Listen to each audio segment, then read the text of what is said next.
Tule, Patrick! Sinua tarvitaan!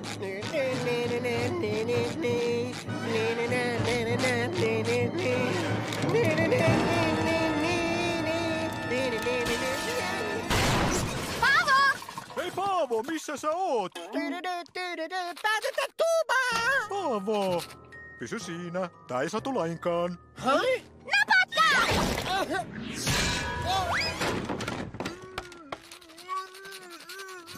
Aivan kuten ajattelin, sua vaivaa oireyhtymä nimeltä korvamato. Ymmärrätkö?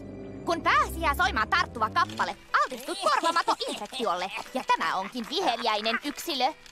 No, revitään se roisto pois sieltä. Odota! Ei niin saa tehdä. Se voi vahingoittaa aivoja. Korvamato voidaan karkoittaa vain toisella tarttuvalla kappaleella. Mä tiedän yhden.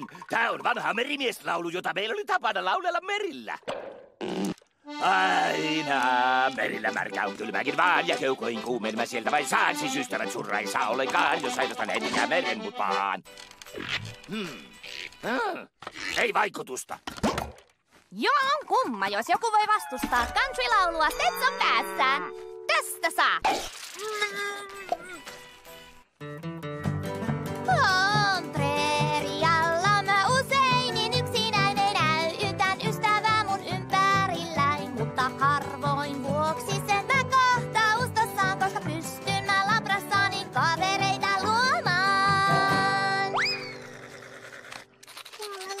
Se vain saa suuttua lisää.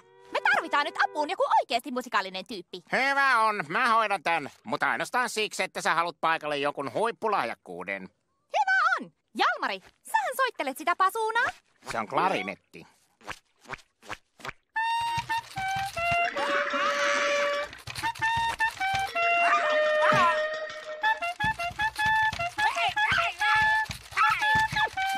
Sä onnistuit! Ajoit sen riivien pois! Pysy paikallas. Oi, kiitti, Jalmari! Okei, sä oot kiitollinen. Riittää jo.